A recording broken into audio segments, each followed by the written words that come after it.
Well, how about we take a look at one hentai that has actually the same name as one of the most famous singers of all time. I think she is even dubbed the Queen of Pop or something like that. Well, let's dive in. Well, let me introduce you to a hentai from 2014 that looks like it's actually from 2004. Yep, a low budget one, but not only that. However, I will get to that point later on. So, what do we have here in Madonna Kanjuku Body Collection? A landlady named Haruka is having fun with herself because seemingly she doesn't have a Long John Silver to play with. There is a reason for that, because it turns out that she is a widow ever since her husband died 4 years ago to the almighty off-screen disease. Well, seemingly she simply has a hard time being open towards new love or whatever, so she plays with herself. But wait, actually there is a person she seems to like. That person is none other than Negi Springfield from Maho Sensei Negima. I mean Shotaro. This is the same dude that was beating his Hancock while spying on Haruka having fun with herself. He even sprayed his sticky milk onto Haruka's door. Did he even wipe that off or did he leave it there? The next day he goes to the university. By the way he looks, maybe he is still going to high school, I don't know. He meets landlady Haruka cleaning up outside. He tries to invite her to see a movie, but she rejects it. A second female appears called Mercia. She is from the Red Hair brand.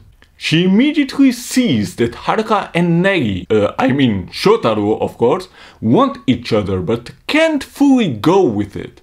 After Shotaro returns and chills while taking a bath, Mercia invites herself in, and she has fun with him. What else? But after she had her fun, she gives him an aphrodisiac pill with her mouth, for whatever reason. Somehow she does the same with Haruka.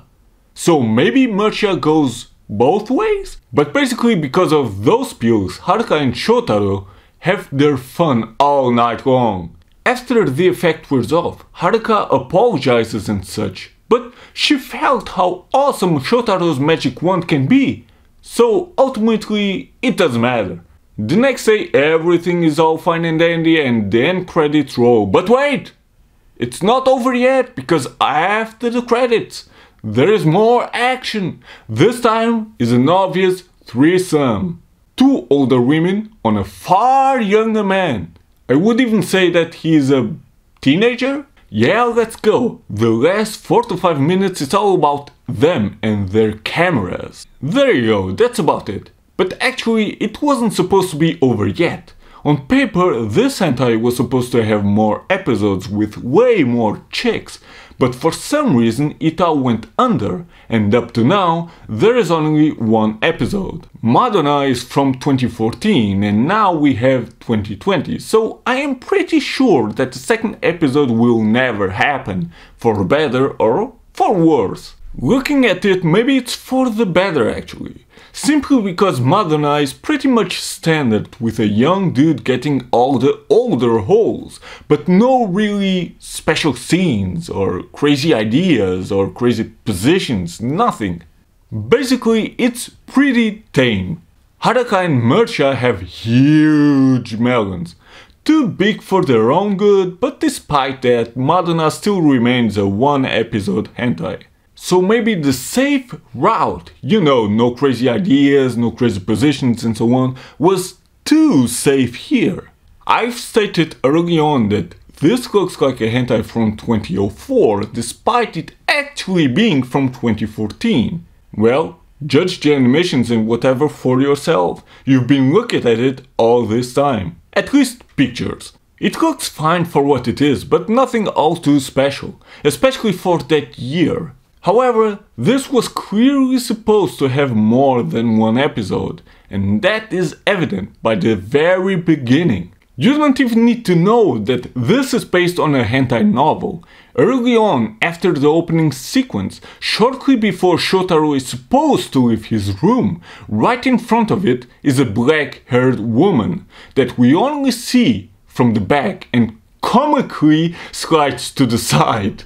She doesn't walk away, she just slides to the side. I had to laugh at that part. Supposedly that is a female character called Yachio that was gonna be on the second episode, but it never happened.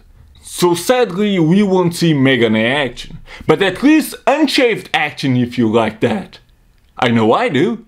In the end, this basically has little to no story like many other hentai, but as long as the action is good, then who cares about story, right? However, the action is pretty tame here.